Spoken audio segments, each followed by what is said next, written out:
Welcome to the Reality Revolution. I'm your host, Brian Scott. We return to Quo today on the fascinating subject of passion. What is passion? How did we develop it? What happens when we're passionate about things that don't seem to resonate with service? Does it mean something about ourselves? It seems like a simple subject, but we're all guided by our passions, or in some cases, we are prevented from doing things because of our passions. Quo is a group of higher density beings channeling through a group called LL Research. They answer spiritual questions, and they resonate deeply when I read these. We begin with a channeling delivered on January 15th, 1989. It has to do with passion. How does one develop passion? How does one direct it most efficiently for the spiritual growth?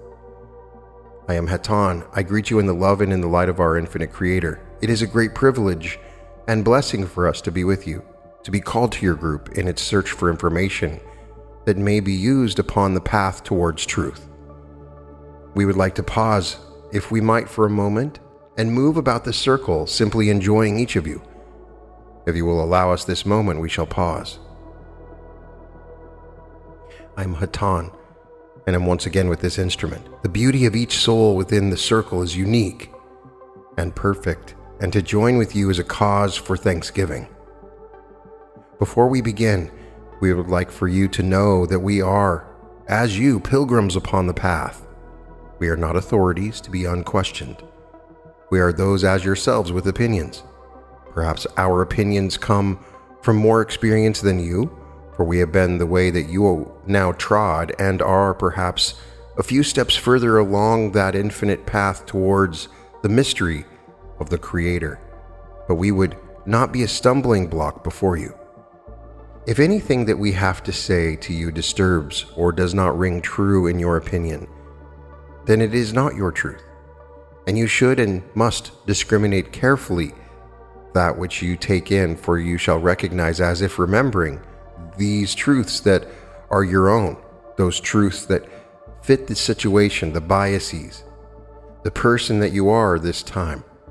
Do not attempt to force yourself into anyone else's mold, dogma, doctrine, or way of thought, for such will only impede your natural progress toward the light and the love of the infinite Creator. With this said, we shall turn to the question of this evening, that being passion. What it is, how to get it, where to find it, how to use it. It is a subject we are most pleased that this instrument take up, for it is a subject about which this instrument knows very little, for passion is one of this instrument's natural gifts. That which has not been learned is not understood.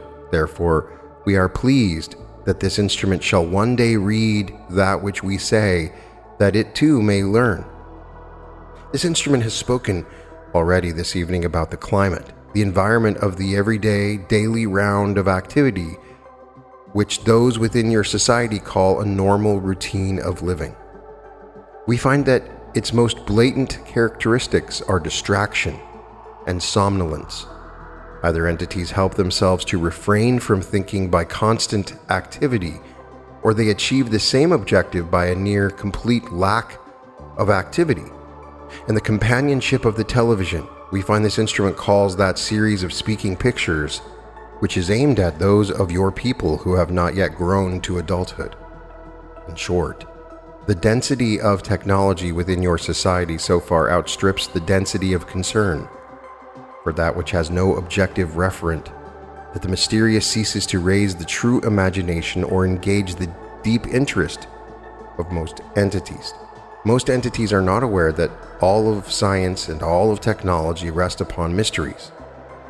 Mysteries that point towards a greater mystery, the maker of those mysteries, the infinite principle which created all that there is. If you may go with me now into the mind, clearing it of those daily interests which so often clog the arteries of thought, you may begin to see another universe emerging. In this universe, all that is energy, Mass is an illusion created by gravity, which is also a mystery to your scientists. The electricity, the electronics, the electromagnetics all work upon principles that are completely mysterious to scientists, yet they do work. They work according to natural law. And that these mysterious things work according to some natural law is interesting, is it not? You each are consciousness, portions of the one infinite Creator, and about you is gathered the material which makes it possible to you to be incarnate at this time. This exciting time upon your planet, that is free will. Each of you is a mixture of the infinite Creator and free will. You begin the path of seeking with free will greatly to the fore and the self, which is the Creator, almost entirely unknown, except for feelings that one thing is perhaps correct to do and another thing perhaps not. This is the beginning of the journey, and so the sensitive soul decides to seek a little harder than that for the truth of the mystery of the Creator, for in that mystery lies who each truly is, who each is in relationship to the Creator, and what we may do in response to the Creator, and so we come to passion. Let us make one thing very clear. As the characters in this instrument's head have been known to say many times, we refer to former presidents. The first passion is not one for which you are responsible. The great and original passion is the passion of the Creator to know itself. In that great passion, in that love, it created each of those portions of consciousness that sit as one being in this circle of seeking this evening. It created each of you before time and space began, for time and space are but a stage upon which consciousness may play out its many, many roles and learn those lessons which it has chosen to study, that the Creator may know itself in the windows of each entity's eyes, in the mirroring of each relationship, in the transactions of all people. Thus, the first passion is that you are loved. You are loved enough to have been created. You are loved enough to have been given free will. And you are loved and trusted enough to be set completely and utterly free. Your mind carefully shielded and veiled from the deeper portions of its archetypal self, so that you cannot remember who you are, what your makeup is, what your relationship is to the Creator, or how you wish to respond. The call to a life in faith is a call to remembrance of the passion that created you. Therefore, the first element of passion is remembrance. That infinite passion is the basis for all that you see. For all that you see was created because it was loved, and loved because it was created. We draw you a picture of a seemingly needy Creator.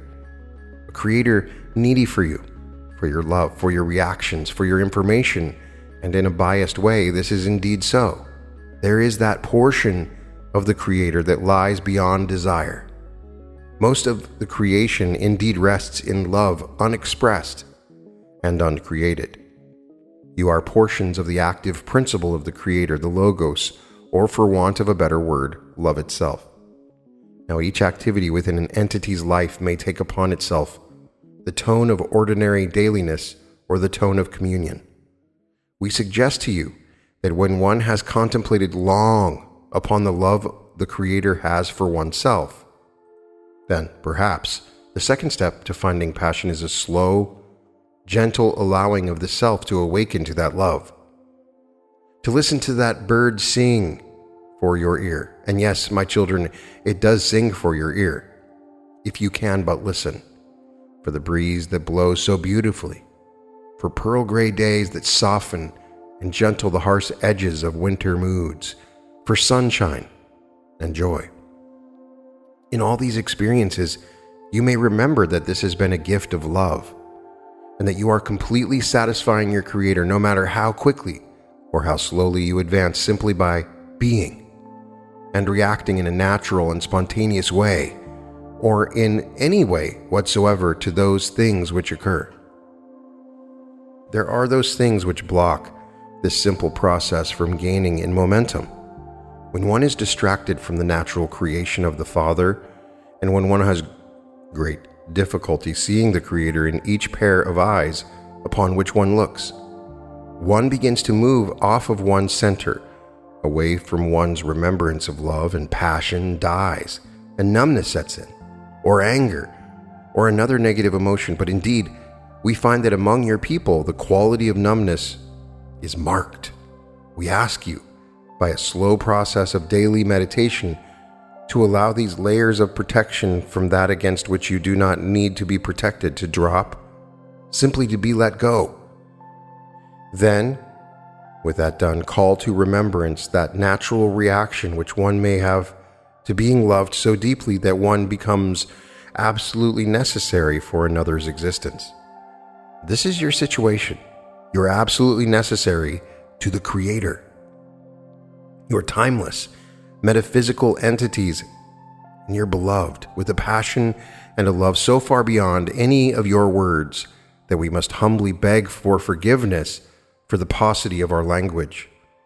But my children, when you can remember, then you may dance the joyful dance of the heart and laugh the merry laugh of the child, and in that childlike way know for the first time the love that is the answer to love, the passion that is the answer to passion, the life of the spirit that is the answer of a clouded consciousness to a wonder-light-filled mystery that calls to remembrance. You are beings of love, created in love, and you dance through life your own dance. You are aware that many are the steps that are awkward, clumsy, and hurtful. Your jail cells, your prisons, your orphanages, your madhouses are all full of people whom your society could not find ways to love, but by secluding them. Thus, you cannot look toward your society, your culture, for anything familiar to find your own passion for existence, for joy, for vitality, for the Creator, and for love itself. Yet it is there, within you, coiled like a tiger spring. Your heart is the heart of the Creator. It simply needs uncovering, remembering, finding, and experiencing. Now, one way to accomplish this in an accelerated fashion other than daily meditation is the pushing of oneself beyond the limits, moving by simple exhaustion into a state where the utter joy and passion of life may be felt in a steady state, much as one would feel the sensation of orgasm at the climax of a sexual experience. This is the steady state of the universe at rest. This is the passion which you have for yourself, for your neighbor, and for the Creator. This is how strong and how powerful your feelings truly are, and the fact that you have been so greatly shut down in your society is simply a matter of that which must be in order for you to have a free choice of whether to serve the Creator and others, and thus move towards growth of spirit, or serve the self, controlling others and bending them to your will, following the path of self-aggrandizement or service to self. You have this choice to make. This is your basic choice in this density. Each time you choose to serve another instead of serving yourself, you become a more powerful being, a being more expressing of love. Yet before you express love, let it be that you have first experienced the love of the Infinite One. Let this experience be to you that subjective reality which does not have to be proven from the outside, which cannot lend itself to intellectual speculation, which is simply utterly experiential. This is the basis of your own perception of passion, of truth, of love. What are those things that stop one most quickly from feeling? Primarily, my friends, it is fear that keeps one from feeling.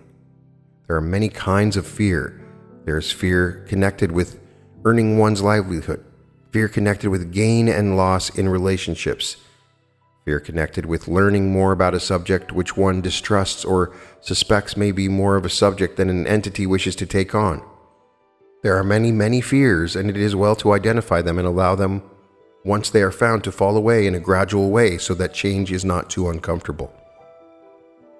For my friends, when we ask you to experience the Creator, to tabernacle with the Father, we are asking you to change in the process of meditating and focusing in inward silence upon what the Creator may have to offer to you this day. One learns many things. One becomes aware of a grasp of knowledge or a point of view that is broader and different than before, and you have begun to change. Thus, the way to passion, the way to love is not easy, for you must along the way empty out of yourself many armorings and defenses against those things which you fear, which you do not have to fear, thus freeing the attention so that it may rest upon the fundamental mystery of consciousness. Focus upon that fundamental mystery until you begin to feel the desire to experience, to know more. Let that desire build ever more. If you're not satisfied with the level of your desire to seek, as we said, you may simply dance or sing or move or run or swim or do anything which moves one past one's limits. Then sit and meditate again. Some of the veil will have been lifted because when one is quite exhausted, the seat of consciousness rests far more in the subconscious portion of the mind. There it is that feelings are stored. There it is that passion lies waiting for its remembrance. The key is remembrance. There is much more which we could say about this most fundamental topic, yet we sense there are many questions in this group, and thus we would somewhat shorten this particular answer that we may make room for other concerns and other questions. When you first feel the love of someone who loves you, the natural response is fondness in return, if one does not have fear. Your relationship with the Creator is self to self, but my friends, you are very, very young creators, and your free will has remained willful. We urge you, through the process of daily meditation, to lay that will before the mystery and ask and simply wait, for that which you are to do shall come to you early or late, and if you yearn for it more and more, it shall come to you more and more. As you desire, so shall you find. May you desire to experience the love of the Infinite One. May you glory in the remembrance of that love. May you respond with equal passion to the Creator, which wishes you in turn to create for others the manifestation of that love, not through your own limited resources, for you cannot love even a day. The illusion is very heavy about you, and there is not the energy within you for such. By yourself, you have enormous difficulties. However, you are not alone. You are one with an infinite source, an infinite Creator, which is at the same time intensely personal, intensely in love with you and waiting for your response. In your holy work, the relationship of the one known as Jesus Christ to the people of Jesus, which was perhaps unfortunately called the Church, was the relationship of bridegroom and bride. There is no more intense passion upon the physical level than that which draws a mated couple together. This same level of passion is felt for you by the infinite Creator. It is a matter of removing from yourself the armorings, those things which fill up the mind with triviality, and turn the attention within to the light within and without to the beauty that speaks in the creation. May you feel the stars laugh. May you feel the joy of the seeds beneath the ground, resting, hoping, seeking that first warmth. May your hearts lie as fallow and your souls seek the light as the seed beneath the ground. You are beings of great passion, power, strength, and majesty. Yet also you are entities completely free to express, in whatever manner you wish. It is a subject for thought, is it not? We hope you will choose always to gaze at the light, to see the creation of love in the eyes of each whom you meet, to seek the love within and to remember how loved you are. We thank this instrument and would leave this company at this time that another entity, perhaps better suited to the questions and answers, might speak through the one known as Jim. We thank you once again for your seeking and the beauty that we perceive in each of you. We are known to you as those of Haton, of the Confederation of Planets in the service of the Infinite Creator. We leave you in the love and in the light of the one Infinite Creator. Adonai. I am Latui, and greet each of you in the love and light of the one Infinite Creator. We are most happy to be able to join this group this evening. We thank each one of you for extending the invitation for us to do so. It is our honor to offer ourselves in the attempt to speak to those queries which may yet rest upon the minds of those gathered this evening. As did our brothers and sisters of Haton, should we also remind each of you that we are your brothers and sisters who have moved perhaps a few steps further upon the same path of seeking, and we do not wish any word that we speak to provide a stumbling block to you. Therefore, forget any which do not ring of truth, and use those which do ring of your truth as you will. Is there a query with which we may begin? Carla asks, well, since B may be shy, she would like to know about the death process, what happens, where they go, and all that. I am Latui and am aware of the query, my sister. You may look upon the life which you experience much as the laboratory experiment, and the time in between the lives that you experience beyond the door which you call death as similar to the lecture which you would receive in one of your schools or colleges when death's door has been passed through from your life into that which waits. As the entity is joined by those which have served as its teachers, its friends, and its guides, it is at this time, as you would call it, that the entity reviews the life experience which has just been completed in order that the essence of the experience might be assessed, and it might be determined those lessons which have been well learned and those which yet remain to be learned. For each entity before entering the incarnation sets before itself those programs of study which will allow it to know the Creator more fully and will allow the Creator to know itself through the entity's experience. Each entity has a great variety of choice as to those lessons which it wishes to pursue. Within your particular illusion, each lesson revolves about the concept that you would call love or compassion, the unconditional acceptance of all that is as the Creator. As the life experience is reviewed, there are those portions of the experience that point toward new lessons that are called by the experience which has been completed. For as any course of study within your systems of schooling, the life experience is that which may be enhanced and refined and utilized in ever more broadening, deepening, and intensifying means. As the review of the life experience is completed, the entity then is able to choose those areas of study, shall we say, that it shall pursue between the periods that you would call the life experience of the incarnation, in order that it might gain what you might call the theoretical basis of the next incarnation. This course of study has no limit of time, but is completed in the unique rhythmic manner which is the property or nature of each entity as it develops its own character structure, shall we say. This is a general type of experience which may be had between the incarnative experiences within your illusion. At some point within the progression of incarnation, there comes the time that one may call the harvest, or the graduation. For as all courses of study, there is a point at which the entity shall have learned those lessons of love which it has set about to learn, and shall then progress in the evolution of mind, body, and spirit to those lessons which await beyond the beginning of the learning of the lessons of love. This harvest or graduation concerns itself with the entity's ability to welcome the love and light of the Creator within the entity's being in a manner which allows the entity to utilize this love and light in a dynamic fashion to further expand its understanding of that great mystery towards which it moves, the nature of the creation and the nature of the Creator and the nature of the Self. Thus, at the time of graduation, the entity moves toward the great light and welcomes the light onto the being until the light grows too glaring. At this point, the entity moves from the light and finds itself within what you might call a new vibration of frequency. That shall be the area or density of light location which shall provide it with its succeeding lessons.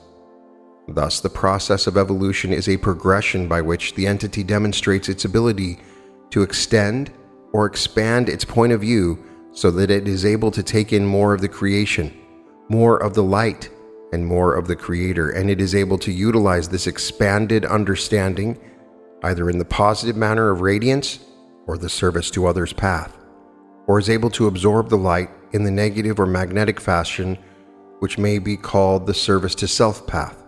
At this point, we feel that we've spoken perhaps enough without giving too much information that would tend to overload the understanding. May we speak any further to any further query? Well, I think that she also wanted to know where this takes place. Does it take place within time-space portion of our planet's atmosphere vibration? I am Latui and am aware of your query, my sister. The location of this experience is a concept which is somewhat difficult to describe. It may be said in one sense that the location is the same that which you may now experience, but upon what you might call inner planes or levels of experience of this planetary sphere. The exception would be the time of the harvest or the graduation, when the entity would, perhaps upon the graduation, find that a different location would better suit the need that the entity has discovered within the self. At that point, the entity would then move in what you would call the etheric or form maker body to that location that it deemed appropriate for further study. Is there another query, my sister? Only a very selfish one, Carla says. Are you still studying our planet's color spectrum, and if so, what color are you? I am Latui, and we are, as always, most interested in the emanations of light from your planetary sphere and the populations upon it. At this particular time, we study almost exclusively within the area that you would connect with the heart chakra or energy center, that being the green ray energy center. Is there another query at this time? Yes, there are some religions on Earth that believe that this life, this reincarnation cycle that you're speaking of, is a struggle, that you break free of itself to break free of the constant reincarnations. In other words, that the life that you call our illusion is a negative thing, or at least something that's very difficult for a person to bear. Does this conform to the way that you understand it happening? Are we somehow breaking free, or are we simply, as you're saying, we're on a learning path? I am Latui, and I'm aware of your query, my brother. The process of learning, which is accomplished by the utilization of lifetime after lifetime within this illusion of forgetting, is one which for many is quite difficult. For as one enters into this illusion, one must forget that the unity of all creation exists for each entity and indeed for the self. One must forget the exact programming of lessons that one has set for the self and operate within the illusion only by the smallest and simplest of impulses, that which has been called by many of your peoples the still small voice within. One must forget that there is in truth no danger or difficulty so great that one cannot find the necessary love to overcome all. The forgetting is necessary in order that those lessons which are set for the self might be chosen out of free will within the incarnation, and by this choosing become embedded far more deeply within the mind-body-spirit complex that is the entity, be embedded in such a fashion that the learning and expression of the lesson becomes a portion of the self far more efficiently than if the forgetting did not occur. It is as though the game, shall we say, needed to be relearned completely within the incarnative experience, and when this relearning has occurred, then the lessons have been learned. There is no need to break free of anything, for the entity has freed itself as a part of a natural progression of incarnative experience, each building upon the previous learning from that which was not well learned, building as one does a structure firmly upon the stone, and carefully placing each portion of the structure. The difficulty that many feel within the incarnative experience that leads many to feel that there is the need to break free from this cycle of birth, death, and rebirth is just that quality which allows the lessons to become more vividly experienced, more intensely expressed, and more purely a part of the entity in order that it, through each lesson, might know itself and the Creator more fully. May we speak any further, my brother? Yes, you speak of lessons of learning, sort of reviewing this lesson and programming ourselves for this lesson in between lifetimes. Actually, I have a double question. Are we being guided by other entities from other densities? For example, we think during this period between lifetimes through mentors from other dimensions. And if so, are we, during our incarnate lives, are we also being guided directly? In other words, do we have some form of guardian angel, as you would say here? I am Latui, and am aware of your query, my brother. Each portion of what you have spoken is in some degree correct. It is true for each within your illusion that the first guide or guardian is a portion of the self, which has been called by many names, some of which are the higher self, the oversoul, or that which overshadows the small self within the incarnation. This is a portion of the self that is far more clearly a part of the creation and the Creator, and which exists at what you would call a higher level of vibration, having, shall we say, the overview or the roadmap which describes the territory which shall be covered, but which does not guide to the point of overriding the free will of the entity, but with the cooperation of the entity within the incarnation plans before the incarnation the general nature of the journey which shall be experienced, and during the incarnation may, with the assistance of others, provide the entry within the incarnation, the opportunities, the stimuli, shall we say, that will remind it of that which it has come to accomplish. Many times there is the meeting with just the right person at just the right time, or the presentation of the appropriate book or program on your television, or any system of instruction which leads the entity in a manner which allow it to travel as it has wished to travel and to learn that which it has wished to learn.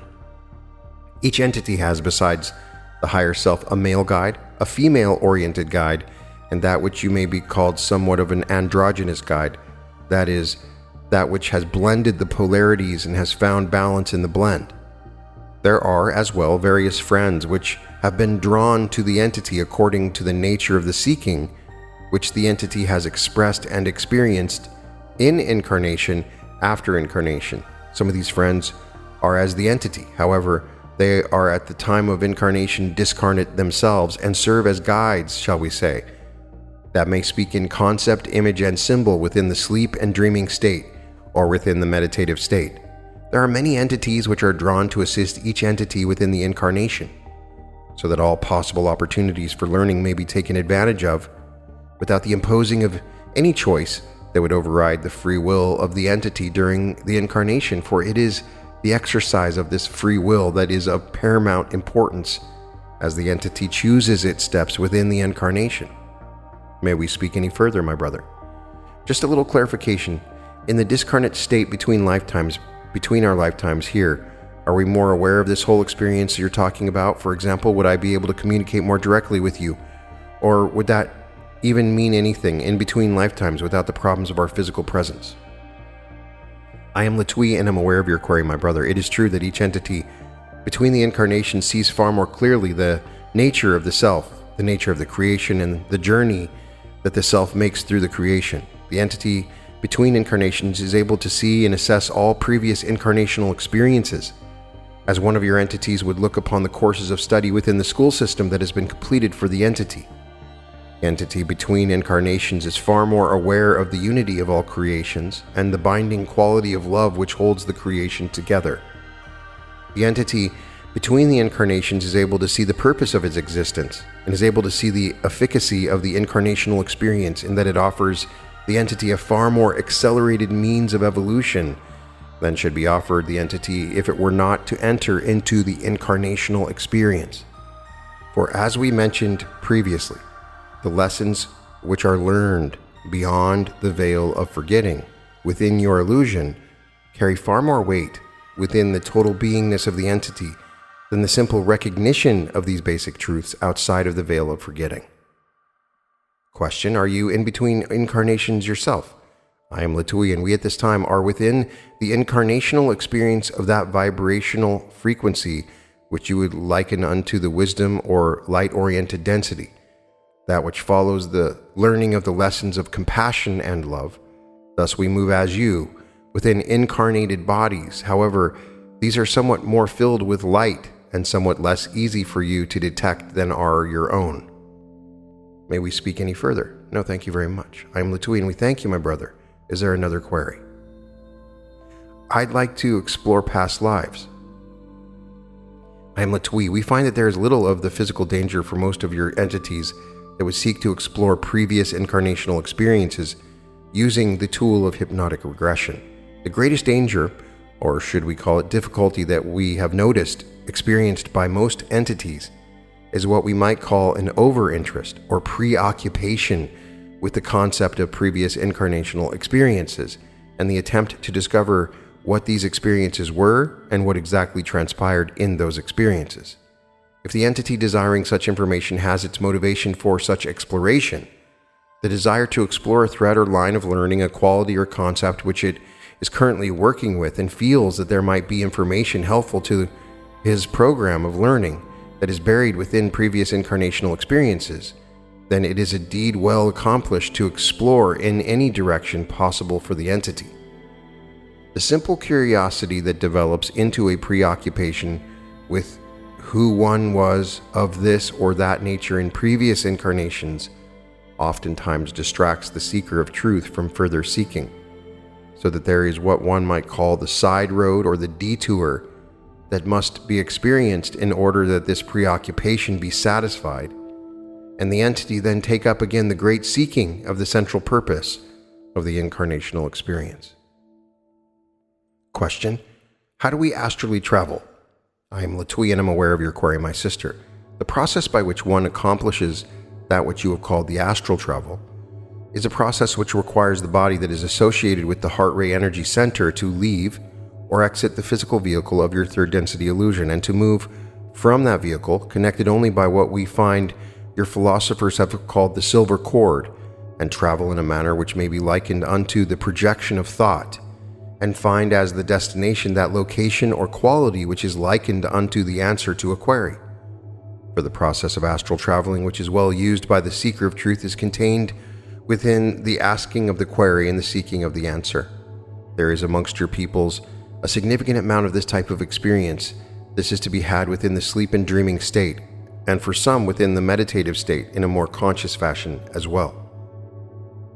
Then the traveling in this fashion is to be found mostly with the unconscious realm is due to the need, shall we say, within your illusion to maintain the free will of each entity in order that those lessons learned might be the product of the exercise of free will choice. Were the ability to leave the physical vehicle more of a conscious process, the seeming barriers which limit the environment not only of the astral body but of thought and of the mental process of thinking and imagining, in order that this thinking be focused, the process of such thinking and imagining then would be seen to have far less of a barrier, and the ability to focus upon the lessons at hand within the incarnation would be somewhat reduced. Thus, for most entities, the ability to exit the physical vehicle and partake of the experiences that are provided elsewhere is a subconscious or unconscious process. It is a process which is utilized far more often and far more consciously between your incarnational periods. Question: I'm interested in knowing a little bit more about what you're saying of vibratory planes as you say of existence.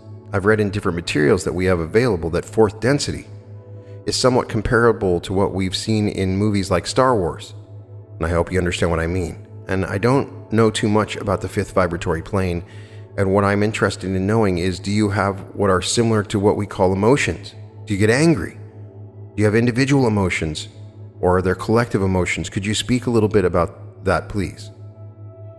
I am Latui and I'm aware of your query, my brother. We have one central emotion, as you would call it, or as close as we can come to approximating that which you call the emotion, for emotions are those mental qualities which carry a certain weight or charge for entities within your illusion. And it is these charges set upon the mental qualities that allow the learning of certain lessons, all of which evolve about the concept of compassion or love. That we also experience this emotion of love is the central quality of our being, for it is the lesson of the fourth density entity to find within its being this quality of compassion for all experiences and entities that should come before its notice when it is noticed that there is any other response to an entity or an experience other than that of love or compassion, then it is that the entity so experiencing that deviation shall learn from that deviation in a manner which will eventually bring it full circle in order that it shall then experience only love and compassion. We have within our experience as a group, or as what we find some within this group would call a social memory complex, been fortunate in our own evolutionary experience to be able to develop this quality, so that as we look upon any situation, any entity, or any concept, we see first and foremost to the heart of the experience of the entity or of the concept, and see at the heart the one creator knowing itself through the experience, that entity and the situation. Thus we have little of the deviation that one would normally associate with what you call emotional response. Rather, we feel the great upwelling of love for the creation that we see about us and for the creation which lies before and ahead of us upon our journey of seeking. We experience our illusion as a group or as a race of beings, each blending with the other with harmony that is difficult to describe, but which makes it impossible to hide our nature or to desire to hide our nature.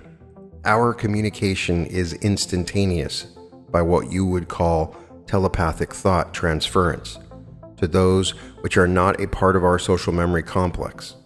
Our communication with each other is an instantaneous knowing, So that which is known to any is known and available to all. Thus we have at our disposal a great library, shall we say, of information that allows us ever more intricate, infinite, and delicate means of observing and serving the one Creator which we see in all of the creation. May we speak any further, my brother? Yes, that's very interesting. It sounds like that in your density, that things are pretty easy. In other words, compared to the way that we live here, that your plan, your direction is sort of plotted out for you. That you just have struggle more and more or study more and more. I don't know exactly how to describe it, but it sounds like you do not experience what we would call unhappiness. Is that true? I am Latwii, and we do not experience that which you call unhappiness, for we find that quality has within it the properties of the illusion in which you now find yourselves moving. That is the quality of failing, shall we say, to see the Creator in each experience. Rather than feeling that which you call unhappiness, we feel as close as we can approximate the incomplete service of the one Creator. We seek ever more refined and efficient means of being of such service. Within your illusion, it is true that you have a far more challenging experience.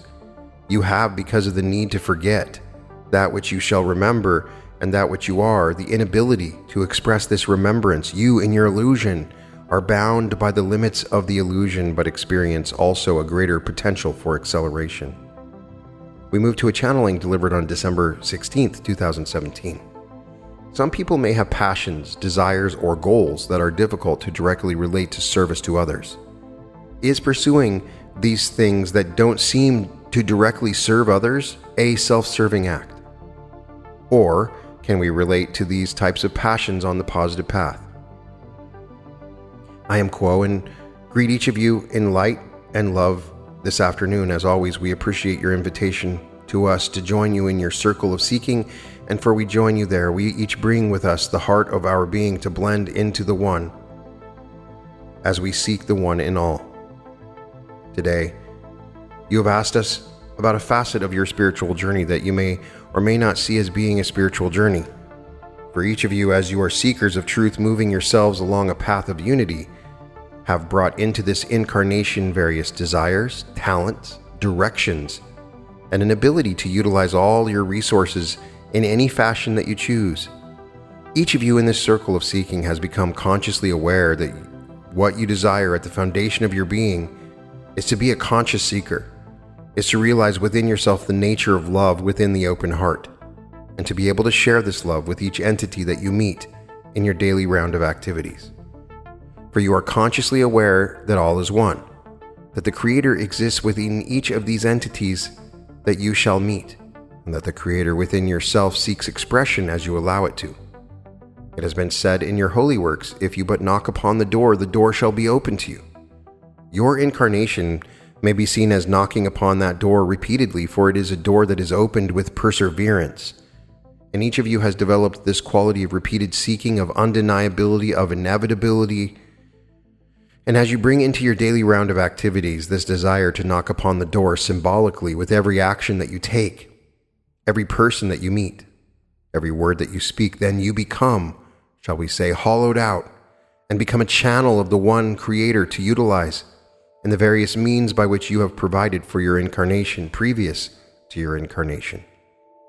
So if you follow the path that you have laid out before you previous to this life, in whatever way it leads you, you may be assured that you walk a hallowed step, that you take a sacred journey, that you have within your being the ability to make holy whatever means by which you have chosen to live your life.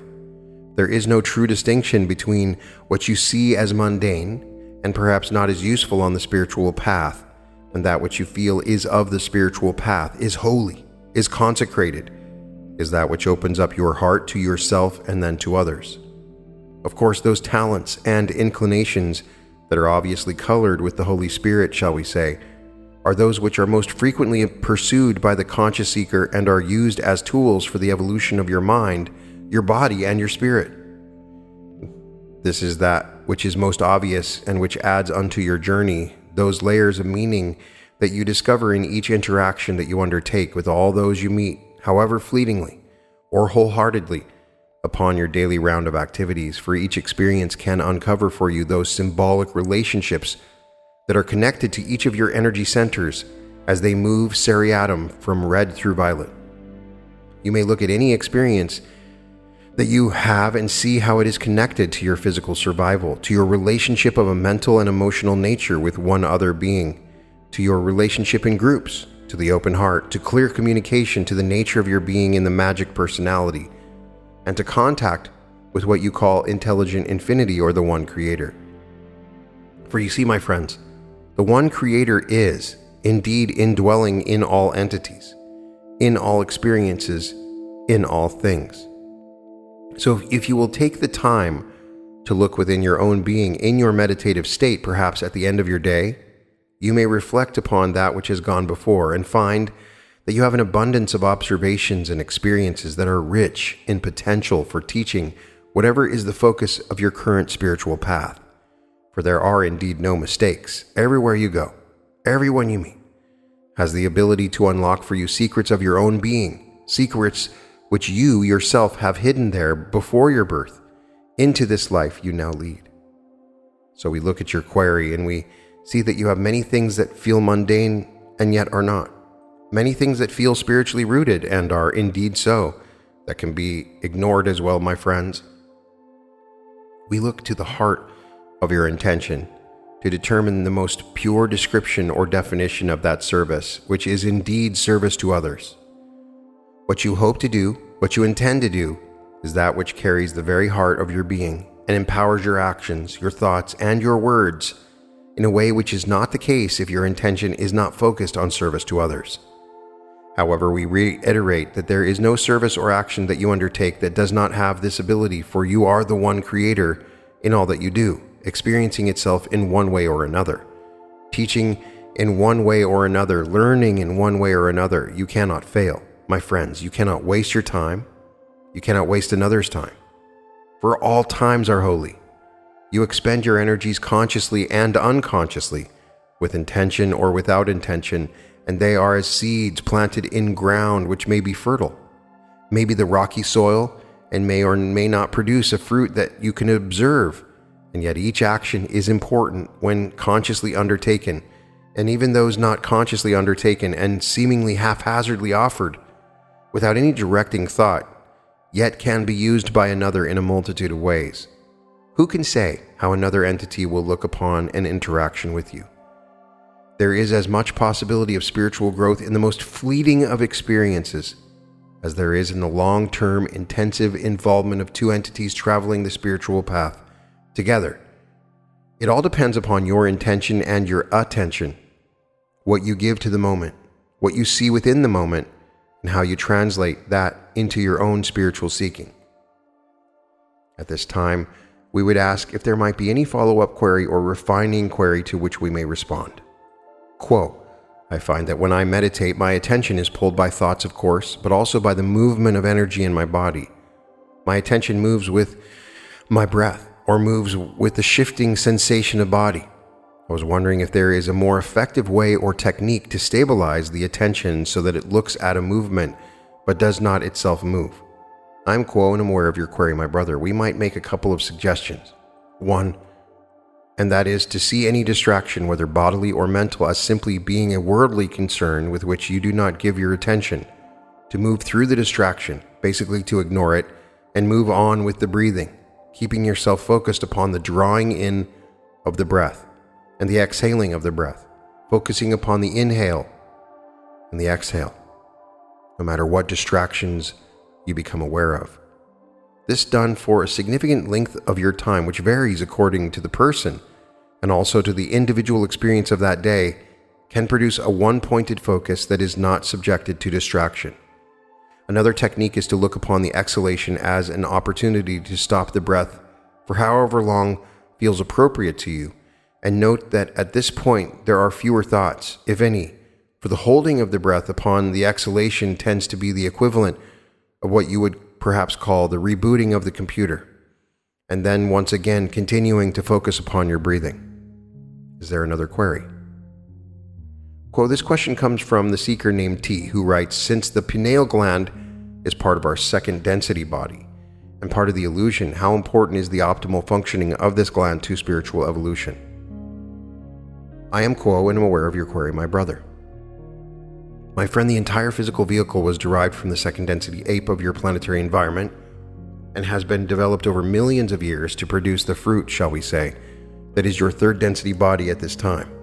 One must remember as well that not only has the Logos chosen this type of vehicle for you to inhabit within your third density, but your own mind complex has interacted with this physical vehicle in such a fashion as to literally create it and to imbue it or endow it with what you would call the energy centers or chakras that allow you, in your progression of seeking through many lifetimes, to move the energy of the Kundalini, shall we say, upward from the red ray through all intermediate rays and to move into the indigo ray energy center, which is the home of the so-called pineal gland. This gland has certain features or physical characteristics that are analogous to mental and spiritual characteristics that can signify the various stages of activation.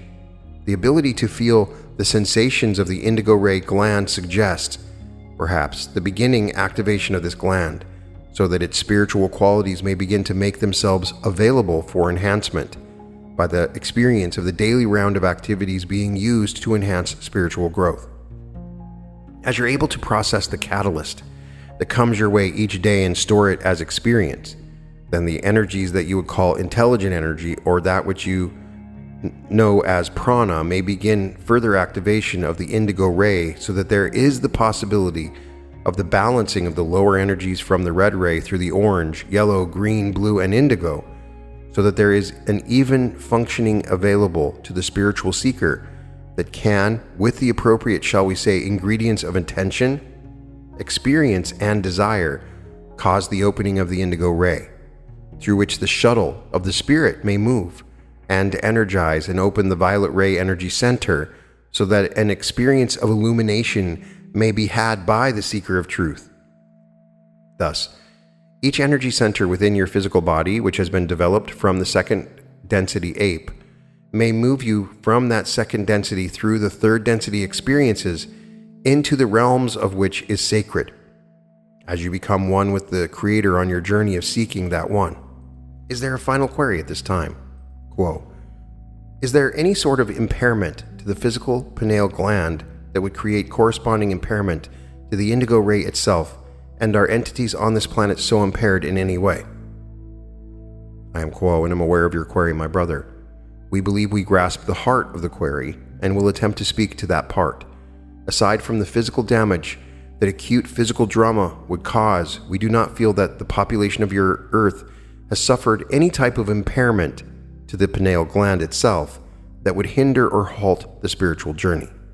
We feel that there is some suggestion within this query that the difficulties of the planetary population to be able to utilize the catalyst of the daily round of activities in order to open the heart and share in love and light with all others about one would be a correlation to this impairment of the pineal gland.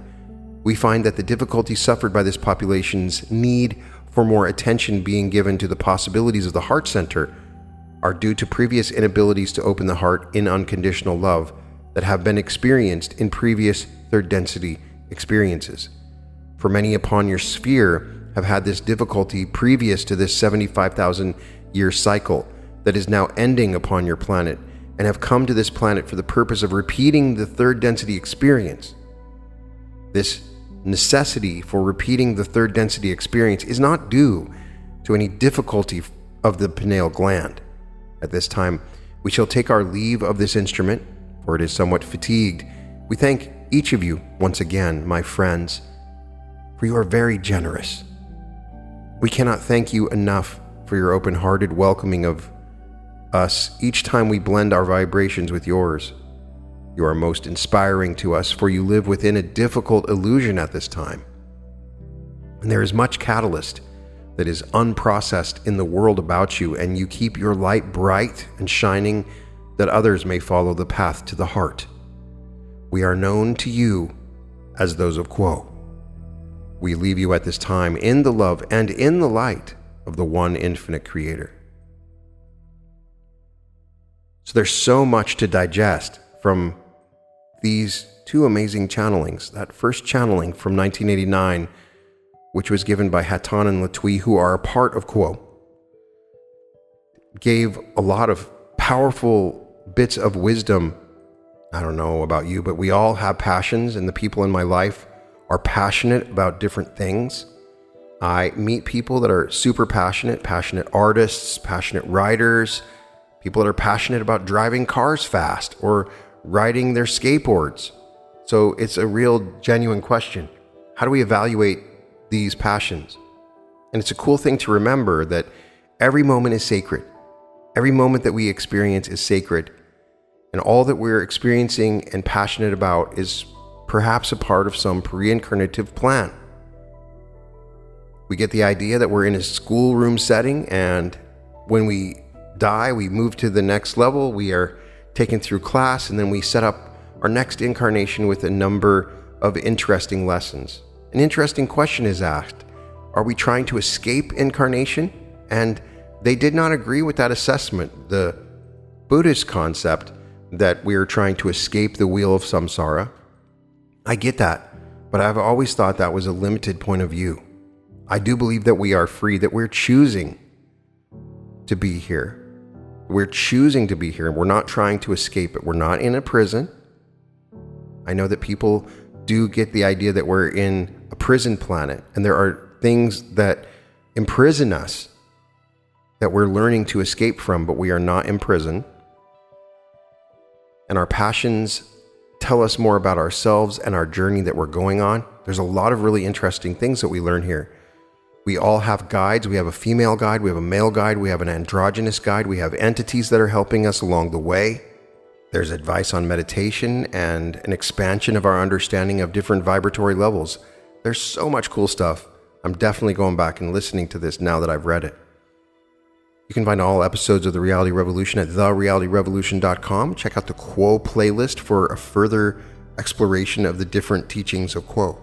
I highly recommend reading the raw material, The Law of One. Living the Law of One is a good book to start at that basically compiles the original channelings of Ra, who is a part of Quo, as a foundation for this information. But in many ways, I find the expansion and method of teaching by Quo to be more digestible.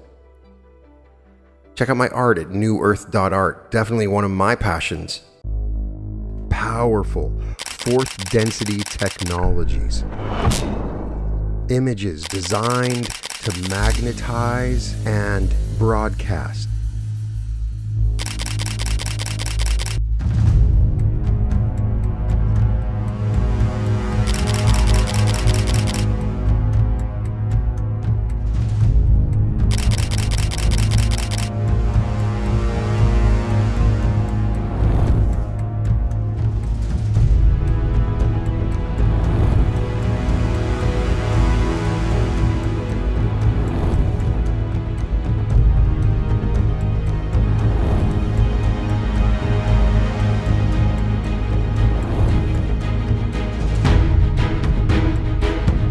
Now available at newearth.art.